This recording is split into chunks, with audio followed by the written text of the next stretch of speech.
আসন্ন স্বশাসিত জেলা পরিষদ নির্বাচনকে সামনে রেখে পাহাড় এলাকায় সংগঠন আরও শক্তিশালী করতে তৎপর ভারতীয় জনতা পার্টি।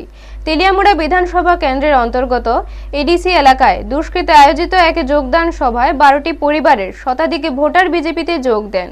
এদিন নবাগতদের হাতে দলীয় পতাকা তুলে দিয়ে দলের স্বাগত জানান 28 তেলিয়ামুড়া বিধানসভা কেন্দ্রের বিধায়িকা তথা রাজ্য বিধানসভার মুখ্য সচেতক কল্যাণী সাহা রায়। দলীয় সূত্রের দাবি, পাহাড় এলাকায় উন্নয়নের স্বার্থে সাধারণ মানুষ বিজেপির প্রতি আস্থা প্রকাশ করছেন। সাংবাদিকদের মুখোমুখি হয়ে বিধায়িকা কল্যাণী সাহা রায় বলেন, পাহাড়ের মানুষ ইতিমধ্যেই বুঝে গিয়েছেন যে তাদের সামগ্রিক উন্নয়ন একমাত্র বিজেপির মাধ্যমেই সম্ভব। তাই তারা অন্যান্য রাজনৈতিক দল ছেড়ে বিজেপিতে যোগ দিচ্ছেন বলে তিনি দাবি করেন। এই দিনের যোগদান সভাকে কেন্দ্র করে উত্তেজনার অভিযোগও ওঠে। বিধায়িকার দাবি, সকাল থেকে এই এলাকার বিরোধী শিবিরের একাংশ সভা বানচাল করার অপচেষ্টা চালায়, এমনকি একাধিক ভোটারকে হুমকি দিয়ে সভায় অংশগ্রহণ থেকে বিরত রাখার চেষ্টাও করা হয় বলে অভিযোগ। তবে স্থানীয় বিজেপি নেতৃত্ব ও কর্মীদের উদ্যোগে শেষ পর্যন্ত যোগদান সভা সফলভাবে সম্পন্ন হয়।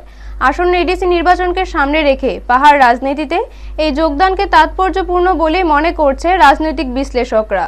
ব্যুরো রিপোর্ট, নিউজ তৎকাল 24। সকাল থেকে তীব্রমতা ভীষণ তাণ্ডব শুরু করেছিল। তারা প্রচুর চেষ্টা করেছে আমাদের জনসভাকে বানচাল করে দেওয়ার।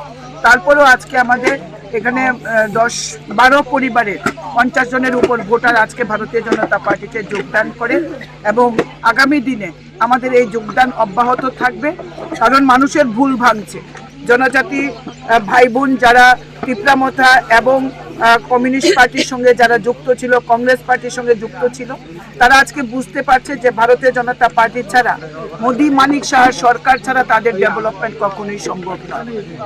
তারা ভুল বুঝতে পেরে তারা আজকে ভারতীয় জনতা পার্টিতে যোগদান করবে বলে আমাদের এই দুষ্কি এলাকার আমাদের বুথ প্রেসিডেন্ট এবং আমাদের শক্তি কেন্দ্র প্রমুখদের সাথে যোগাযোগ করে এবং আজকে দিন তারিখ হয় এবং তারা আজকে আমাদের সাথে যোগদান করে। অনেক মানুষকে তারা আটকে নিয়েছে ভয়ভীতি